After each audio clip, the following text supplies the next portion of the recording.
Should I do it? Yeah? Should I do the intro again? It's been I think about a week or two or so. All right, you ready? Are you sitting back? Are you sitting down? Here it comes, okay? Hello everyone, my name is Lowko, and welcome back to a professional match of StarCraft 2. Now what I've got for you today is a Terran versus Zerg, where we find ourselves on the map Romanticide. It does feel pretty good, as long as it's a little bit later on into the day and I'm not waking up the neighbors. Anyways, spawning here in the bottom right hand corner of the map and playing with the blue Terran SCVs from France, we have Team Elazer and Clem. His opponent from Poland, in the opposite corner of the map with the red Zerg drones, he goes by the name of Elazer. And apparently, actually, Elazer has been joined by a knight right there as his decal. I never really look at decals too much. I mean, I think this is the default one. I think it's just like Jim Raynor's Raiders. I don't know exactly what they're called. Anyways, this is a game from Wardy's most recent replay pack. And one of the things that I like to do whenever there's a big new replay pack available is just sort it in size. So, generally speaking, the more epic games I've found over the years are the ones that have a very, very large file size. And this particular game is close to a megabyte. Now, I know that doesn't really tell you very much if you have no idea what it means, right? It basically means that it's significantly longer and it has more stuff in it than a regular game of StarCraft. For reference, I guess, most of the games that I cast, especially like best of fives, I think the average game is like 150 to 250 kilobytes or so. And this one is like 900 something. Generally speaking, I obviously don't know what to expect either, but generally speaking, that means there's gotta be epic stuff. We'll find out together. Now, of course, Clem, absolute world-class level Terran player. The guy's ridiculously good. So I am right from the get-go favoring him, but there's no denying that Elazer is really good as well. The thing is, Elazer plays a standard style of Zerg, and he does so as a European player, right? Now, the problem is that in Europe, there's a lot of Zerg players, and Elazer is certainly amongst the very best, but if you're boxing up against someone like, for example, Serral or, for example, Raynor, I mean, it's just difficult, right? For a while, though, it certainly looked like Elazer was, like... This is a little while ago, but I think he was considered to be, like, the second best Zerg player in Europe. Anyways, doesn't matter. Just take it from me. Elazer is certainly going to be a very formidable opponent. Now, he also seems to be favoring that low ground third base. Kind of cool. This is a little bit of a map development. In the earlier stages of this map being around, we only saw this base being taken right over here. However, yeah, apparently... This is the new school thing to do. You decide to go for the... there's already so much micro going on, by the way. He wants to snipe the tumor so bad. Already got 2 Zergling kills, man. If he's gonna get the tumor... Oh, misclick, I think. I think that was a misclick. Probably could have gotten it. Anyways, yeah, if you kill this tumor over here, it actually becomes very, very difficult to creep up this entire area. And it obviously pushes through these choke points over here, especially with siege tanks later on, are super painful because this third base is rather exposed compared to the one right over here. The advantage, though, of taking it down over here is that you can very easily grab this, for example, as your 4th, and then you can take this expansion, which is close by, as your 5th base instead. So, I think this is more of a macro third, okay? Well, enough blabbering about that, but it's cool to see the maps develop over time as well when it comes to, you know, those small details. Another small detail. The Overlord goes on this pillar instead, apparently. I kind of like it. I guess a lot of Terran players have gotten very good at getting rid of this Overlord on this pillar instead. Plus, generally speaking, if you see the timing right here of these Hellions, you already know exactly what your opponent is going to go for anyway. Well, at the very least, you know that they're going to have a variety of units available and when you should expect the very first starport unit as well. It looks like, though, we have a bit of variety here from Clem. I've become a big fan, actually, recently of the double factory opener, where you first off go for a bunch of Blue Flame Hellions or Hellbats and then transition towards the Widowmine variation. I secretly hope that that is what we were going to see right here from Clem as well, but not quite. He decides to go for the Armory over here. Does already have a Medevac out as well. So this is actually going to be able to deal quite a bit of damage. This is basically like the earliest macro focus push you can do as a Terran player. So 4 minutes and 20 seconds. He hits right here with a bunch of Marines and Medevac, and then also a couple of Hellbats. Fantastic little push. Zerg at this point has, like, literally 12 Zerglings. They have Ling speed, so they're going to be pretty good, of course, at, like, wrapping around the Marines, maybe. But I love what Clem is doing over here, putting the Marines to the center. Now, great splits here, though, so far by Elazer, making sure that there is no splash damage here on these Queens at all. Sometimes I see people asking, Lowko, how do you deal with Hellbats? Because I can't do it with Zerglings. Well, here's what you do, guys. You just micro pretty much flawlessly, and you try and shoot away at the freaking Medivacs. So, you know, these Hellbats cannot be healed up. Clean defense right there by Elazer. But obviously, it forced out a lot of Zerglings here. You can't really just continue droning very easily. So, yeah, I like this situation here for Clem, regardless of him losing a couple of units here and there. Liberator is a follow-up as well. Clem is very good at Liberator control. I mean, I don't know if he's going to do it in this particular game. But he's very good at... Oh, that's so risky. He's very good at keeping this guy alive. So I actually would go as far as to say that Clem is probably the most annoying Liberator player in the game. So he's very good at just coming in with this guy, then going all the way back home, repairing it back up to full. Look, it's already rallied towards his main mineral line right now. Repairing it back up to full, and then sending it out for another wave of attacks. Doesn't seem like a big deal, but at the highest level, obviously, I mean, if you can just squeeze out a couple more kills here and there, it adds up over time. It's just that it requires a lot of additional actions per minute. Clem, of course, is never really lacking in that regard. Very fast player. Seems to be in general that the young guys in StarCraft are very fast. But look, this is like the Clem signature move, okay? A lot of other Terran players, even at the tippity top of the skill level, will just sort of let the Liberator die in favor of like one more kill. But instead, Clem is likely going to be sending this guy out for a little bit more here in a second. Now, of course, repairing a unit back up is not free for Terran. Contrary to popular belief, especially from Zerg and Protoss players, it does cost them a little bit of money. But anyways, there's already the next push right now coming up. So it's going to be a couple of Hellions, once again inside of a Medivac. And the Liberator is once more looking for blood. Third command center, though, has been acquired during all of this. We have the double NG base over here as well, researching the infantry weapons and the infantry armor upgrades. There's the combat shield upgrade coming up as well. He already has Stimpak. This is looking like a very standard Terran build order so far. Just a nice, you know, macro-focused style. Clem's going to go into the natural expansion with the Liberator, it looks like. Trying to create a little bit of distraction, maybe, to create an opening for those Hellions to potentially go in. Yeah, so far, clean defense here from Elazer. I like his Spore Crawler positioning quite a lot.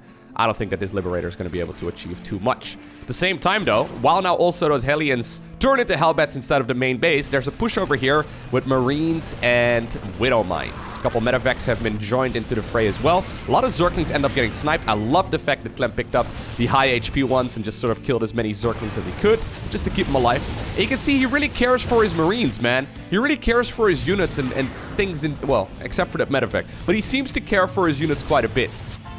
Look at this Liberator. So annoying, right? It's been shooting at a queen. It's just forcing so much more action out of the Zerg. If you pay attention to this, you'll see this in pretty much every single game that Clem plays. Just being an absolute nuisance with the Liberator. All the time. He just makes one of them, but... Look at this.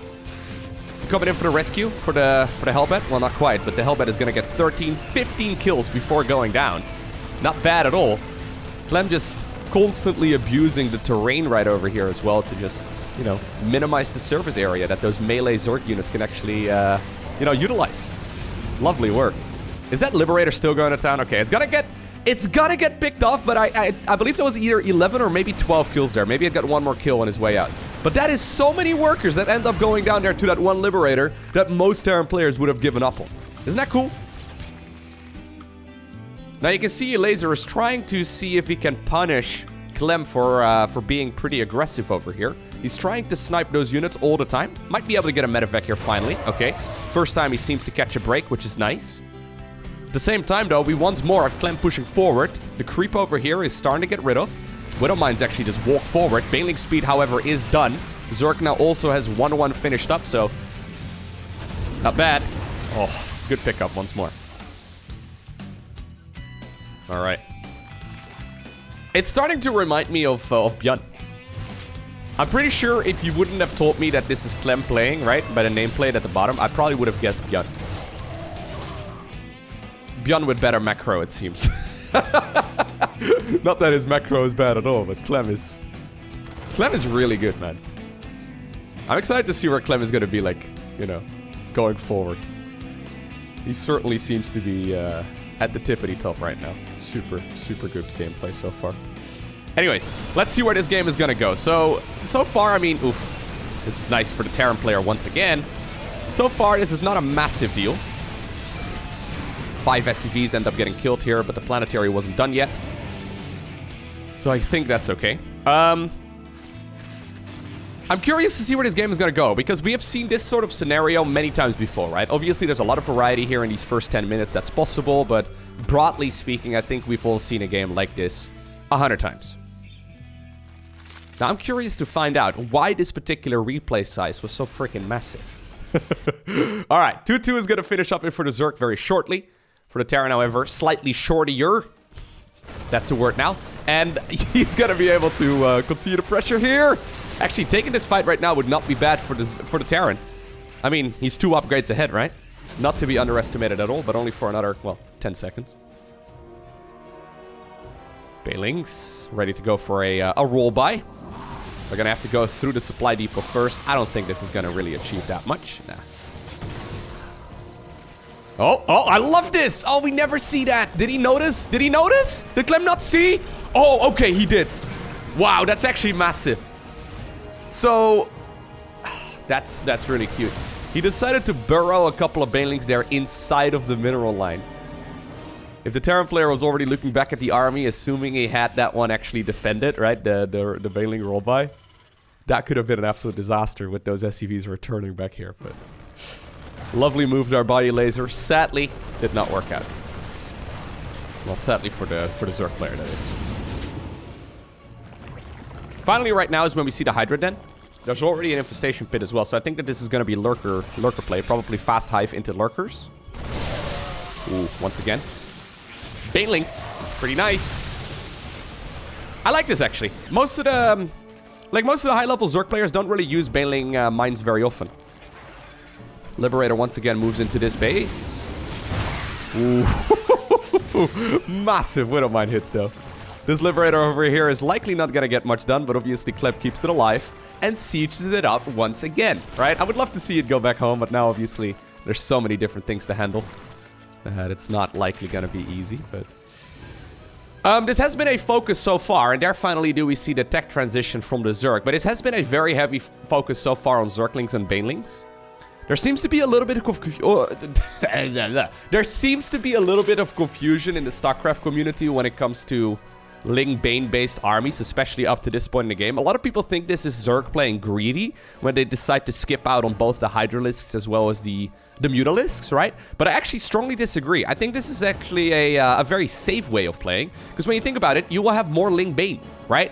And whenever you are fighting on creep in particular, these Zerglings and Banelings will make sure that you don't really die. Whereas like with Mutas, you can accidentally lose. With Hydras, you can accidentally overextend.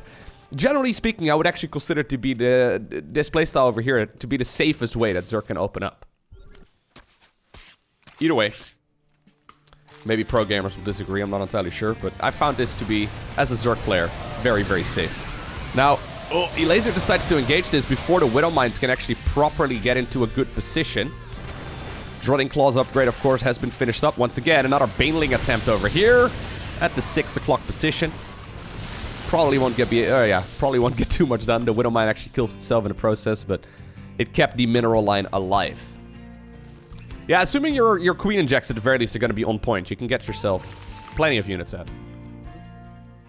Alright. During all of this, though, Clem has found himself with a near maxed out army. He's now sitting here at additional command centers are coming up. He's got an orbital over here too. Yeah, he's getting himself a good amount of income, and he's setting himself up for a very long macro game. Not too surprisingly, I suppose. Oh, Weddle Mine. Brilliant split right there at the end. Did you see that? I would have lost all those Zerglings. Fantastic. Alright, and this is where Elazer really starts the multitasking though. He's got himself the Hive Tech right now. He's going to go into Lurker play as well, which is really good at stopping this kind of aggression.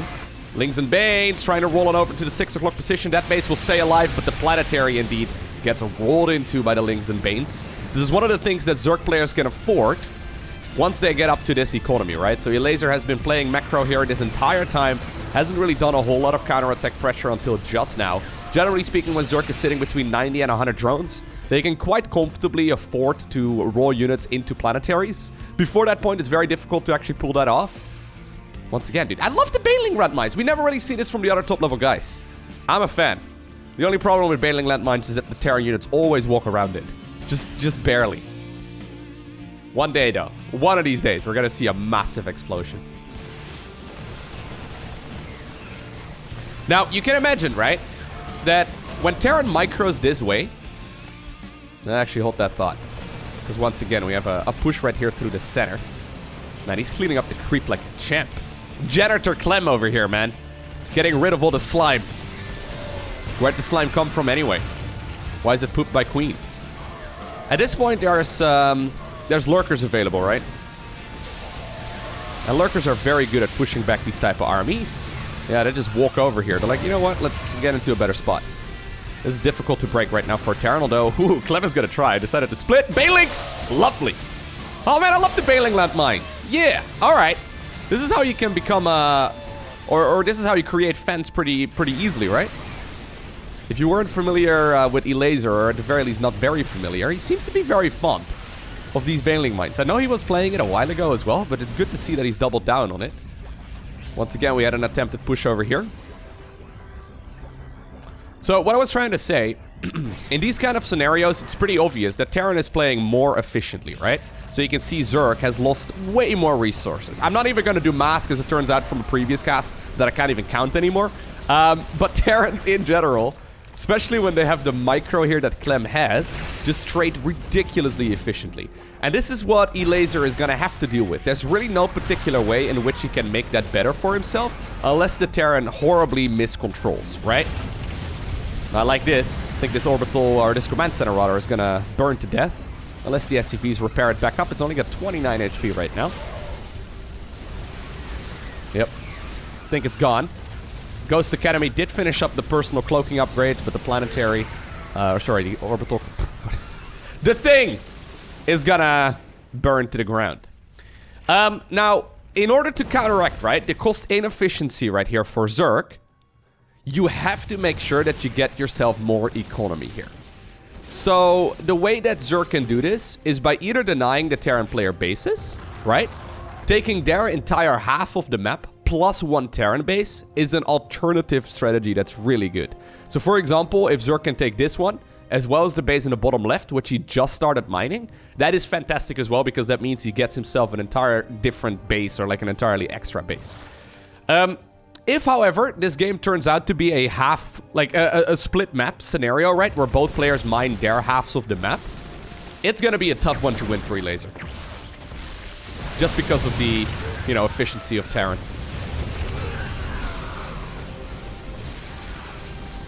Like, Zerg is pretty inefficient in the early game and in mid game, but it gets worse in the late game. Once upon a time, Zerg had pretty good mid, or pretty good late game, but... if you get there, we'll talk about it a little bit more. Now, I love this, though. Constant aggression here all the time. There's a Zergling burrowed underneath the orbital... or orbital command centers, planetary fortresses. The planetary orbital center. There you go. The command planetary orbital. Just combine all the things. The Terran thing. The big blue dot on the minimap. The big blue rectangle. There you go. I think that's better. Lurkers in mineral lines, though. Yeah, you're gonna have to get on out of there if you're the Terran player. No way you're gonna be able to mine there for at least a little while until you clean all of that up. At the same time, Lings are trying to, or Banes even, trying to roll into a mineral line, and there it is. That's the big connection that Elazer was hoping for all this time, and that puts him at a smashing advantage right now. Very nicely done. Kills 36 SCVs in the last couple of seconds. Base in the center will be secured once again, but I mean, at this point, Clem is starting to run out of money, right? You can see the main base and the natural obviously are running low. Third base doesn't have a lot anymore. Low ground base is starting to run out. I guess he's got the center expo, which is fantastic, but this is really his lifeline right now. If Terran can, or if Zerg rather, can push into this location, that's game over. So I think that's exactly what Elazer is doing. I love what he's actually getting right now as well, and it's going to be the Viper. So Lurker Viper is fantastic. You can abduct those units, right? The Ghosts. You can abduct the Siege tanks as well. Blinding Clouds are really useful. It just takes a little while for them to be out because they actually take a while to build. And you obviously also need to get energy on them as well. Now, in this particular game, it looks like Clem has decided to go for the Ghost to counteract the Lurker. Now, real quick, in case you're unfamiliar with the way that this ability works. So Ghosts have an ability called Steady Targeting. And Steady Targeting is basically a channeled ability. If you have ever played like an RPG, you probably know what I'm talking about. Basically what you do is you click the button, then you go towards the target that you want to attack, right? And then the ghost takes like, I think it's like 1.5 seconds or so before it will actually fire. The caveat, however, to that ability is that if the ghost takes any damage at all while using its Steady Targeting ability, the cast is cancelled. And since ghosts, I think they have the same range actually with the Steady Targeting ability as the Lurkers.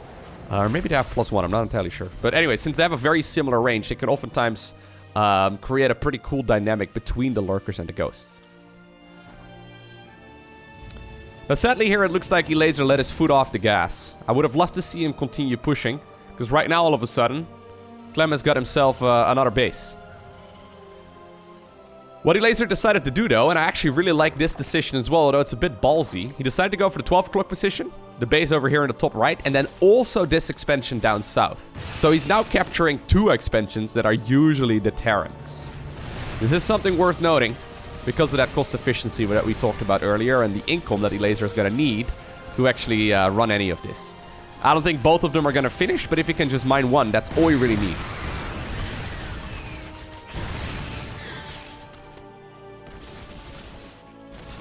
Okay. Base in the top right-hand corner, by the way, already was cancelled, but I think this base actually has been unspotted. Yeah. Oh, well. He sees the creep, so maybe he's going to make the assumption that he's going to be okay.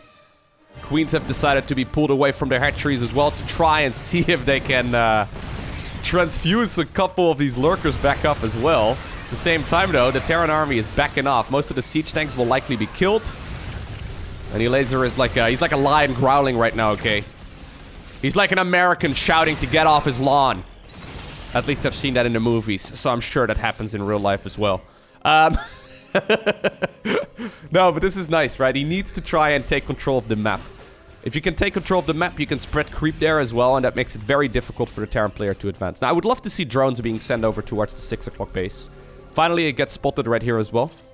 So Clem knows at this point that it is there, but he's going to try instead to go for the base in the top right-hand corner. Probably will secure that as a planetary fortress. Double Spire now as a follow-up. Okay. So, this is where the game becomes undiscovered territory, I think, for most of us. And I'm not entirely sure what the best move is either. So we've seen this Ling Bane into Hydra, Lurker, into Viper style a lot, right? However, where do you go from here? It seems that most of the top-level Zerg players go for more of that. So they just go for more Lurkers and like more Hydras and more Vipers. I don't think that's a bad idea, but Elazer has decided to go double Spire. So either this is going to be Mutas, I would say, with double upgrades. Which, I don't know. Or this could be Brute Lords, which, I don't know either. Maybe he's just getting them so he can switch into them at a later time. He's anticipating this game going for a lot longer. But, yeah, we'll see. So, one of the reasons why I'm such a big fan of Terrans transitioning towards Ghosts in the late game is because the Ghost is really good at Zerg's late game, like, units.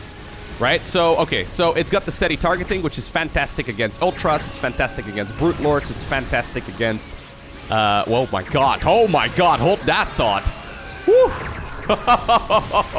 Those abductions were amazing. Right, so it's good against, with the Steady Targeting ability, it's good against Ultras, Lurkers, and Brute Lords in particular, right? However, they also obviously have the EMP ability, which they can use to get rid of energy on spellcasters. And obviously the 2 spellcasters that are prominent in the Zerg late game are going to be the Infestor as well as the Viper, right? So, Ghosts are kind of like the all-round late game counter for Terran against Zerg. You can't really go wrong with him. Look at this. This is doing so well. Now, the main problem, I guess, why all of those Ghosts got abducted over here is because he didn't land an EMP. So it's mostly, you know, you're mostly relying on a mistake from the Terran player rather than good plays from the Zerg, if that makes any sense. That shouldn't, technically speaking, happen. Now, no one's playing perfect, obviously. This game is real hard, but... Oh, that's a bit sloppy. 2 snipes right away. Now, I'm a little bit nervous to open up the unit's lost tab at this point, okay? Are you sure? Close your eyes.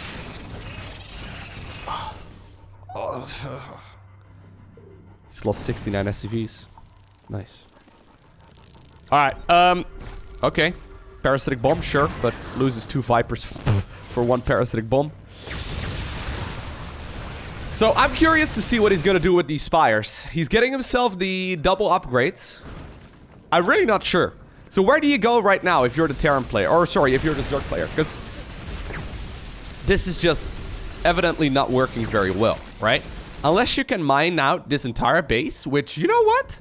He started doing that really well. Assuming you don't trade ores that an entire base worth, which, you know, is like 10,000-ish resources or so. Well, actually, you know what?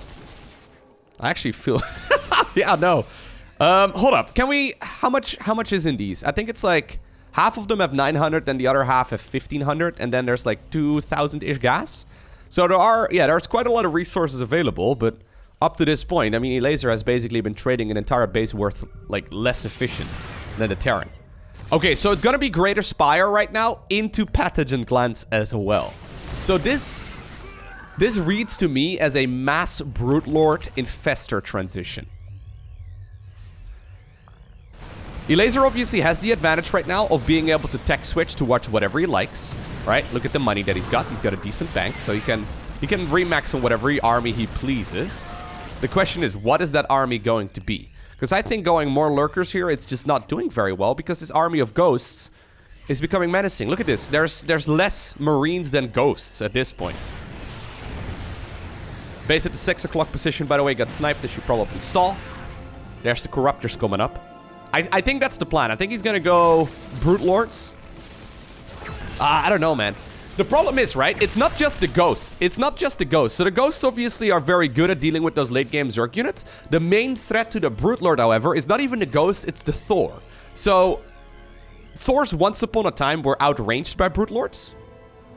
So, Brute Lords at the time had 12 range, and Thors are at 11 in their high impact mode.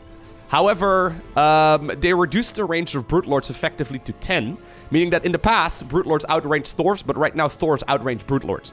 What I'm trying to say is that I am a little nervous right here for the Brute Lord transition. I want to believe really badly, because I love what Elazer is doing in this game so far. It's just that I've never actually seen this work.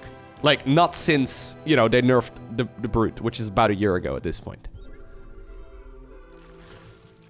Maybe even longer, I don't know. Time is weird, man. Corona time counts twice as fast.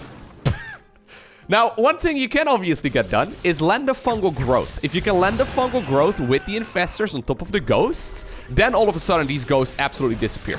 Because, you know, fungal growth is also a detector, so the ghosts can't just, like, cloak and get on out of there. So this is, yeah, I think what Elazer is going to do is he's going to try and land a fungal growth, then finish it off with the Brute Lords while pushing slowly with creep and static defense. Yeah. So he's making tons and tons of that right now. Now, I love this follow-up as well, actually, from Clem. He decides to add on a tactical nuke. He probably smells what's going on. He smells what Elazer is cooking up. One way to get rid of static defense quite nicely is indeed going to be nukes. All right. So, Clem at this point, yeah, he runs here for a little bit, but now he realizes, wait a second, maybe I can land some freaking snipes. Or steady targets. This is a very technical Zerg army to control, though. He's trying really hard to see if he can get the range, okay? Gets a couple of those Corruptors. Actually, only one. Tries to get whatever he can right now. Okay, there's one fungal. Couple of ghosts get killed, but nothing too much. Yeah, you can see, like, all of those little trade-offs, and I keep repeating myself, but they're Terran favorite. Terran right now is also grabbing the, you know, the split map. Elazer needs to kill the base in the top right and mine it if he wants to actually win this game. Either that or the base at the 6 o'clock. Because if Clem mines out both of them, I'm pretty sure that's it. I mean, assuming he also continues trading the way that he has been, right? Oh my god. Oh! As a Zerg player, man, I try real hard to not be biased, but my god, is that painful to see. Don't get me wrong, phenomenal play by Clem. But I've got a feeling here that Elazer has been playing this so well. All right. He's going for a transition right now as well towards Overseers. Ghosts really suck against structures, by the way, so they'll take a long time dealing with all of this. But look at that. Like, one fungal and then... right away. A couple of Zerg units get hit in the face. I would love to see that nuke, man. I think you nuke over here. It's gonna be very hard to finish it up, though. Because obviously... Oh, God. Oh, my God. This is... I don't think we've ever seen that before. That is so many Brute Lords going up against so many Ghosts. There's 12 Brutes right now versus 24 Ghosts. Okay. The creep has been spread. Oh, my God. This is beautiful. The spores are moving forward. Medevac overextends. Tries to get... Yeah, fungal growth not gonna happen.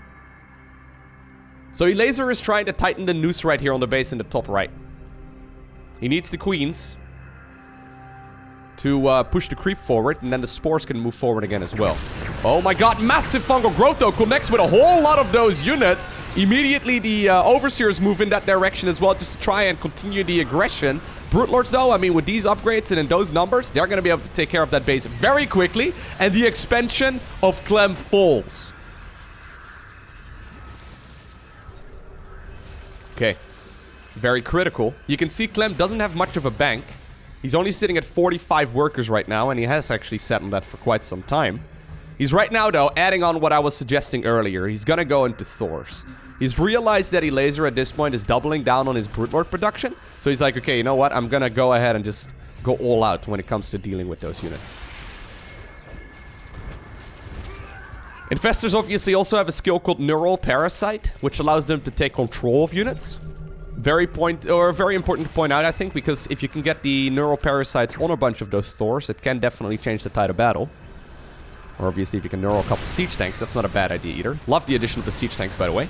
Very good when it comes to dealing with those units. Did he just attack move on his own Spore Crawler just to land the Brutelings? I think he did. That's cool. Base, once again, though, has been acquired here by Clem. The Spore Crawlers here are to zone away any Vikings, which is fantastic. These Brutes are just about to finish up their +3, +3, +3, +3 upgrades. Oh, nice fungal. My God, this is so sick. Alright, apparently this is the moment where Elazer decides to pull the trigger. He doesn't have a lot of energy available anymore. Pretty much all of the infestors are out. That means that he's gonna try and see if he can break through this position, but Clem is dealing so much damage with that backline of those Thors. They're just targeting down as many of those Brutes as possible. So far, we've already seen 15 Brutes going down, but one thing that he did get is the kill on that base. Elazer does still have some money in the bank as well. Decides to go for Queens right now because his gas count has been basically running out. He's got very little gas income, so Queens obviously cost only minerals. And even though usually we see them in the earlier stages of the game, he's making 6 Queens right now at once. Queens with the transfuse ability, obviously, absolutely phenomenal. Most of these Brutes, though, are running dangerously low, and I think if you're Elazer here, you want to be very careful. It's just that he's trying to secure his base before the Terran can land another command center. I mean, an orbital planetary command. Okay, well, wasn't meant to be, apparently. Zerglings and Queens. I feel like we've been there, man. I feel like we've moved up in the world.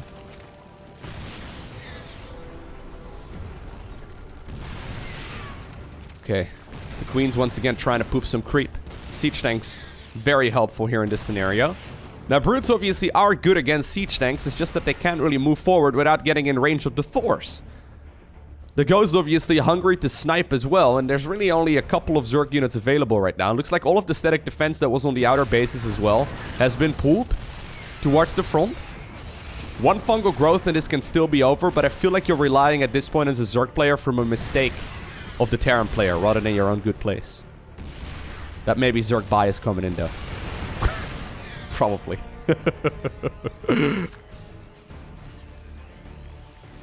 Okay. Ooh, massive fungal. Sadly, no follow-up. Brutes are very slow. They couldn't quite get in there. You know what would be nice? A Brute Lord speed upgrade. Or just like one more range to make them even ranged with the Thors. That would be nice. What's it called in co-op? Like Advanced Cartilage or whatever? It's got like a fancy name now. Here we go. The Brutes apparently decide to move forward. And actually, so far, it looks like they're pushing back this Terran force. It's just that this is getting worse right now for Elazer. That massive bank that he had earlier is now basically depleted. These are like the last Zerglings that we see on the production tab right now. And Clem is still happily making more of his stuff as well. At this point, I think this is a last-ditch effort here from Elazer. Siege tanks decide to unsiege with all of those brutes getting close so they don't accidentally deal friendly fire. Phenomenal play right here by the Frenchman. But I think, indeed, that there is too much Terran for the Zerg player to handle. And with that, Team Liquid's Clem obtains another victory. Now, can we just have a little peek? 67,466 minerals and 26,981 gas lost right here for the Zerg and for the Terran player. I mean, it's basically like 2/3 that. I hope you enjoyed watching today's video. If you did, hit that like button down below. And if you didn't, feel free to hit that dislike button guilt-free. That being said, if you are new here and you haven't already, consider hitting that subscribe button so you get notified as soon as future videos go live. Today, I want to give a special shout out to the Patreon supporters. Thank you very much for all of your generosity. But for now, thanks for watching. Have an awesome day. Don't forget to smile. And I'll see you once again in the next one.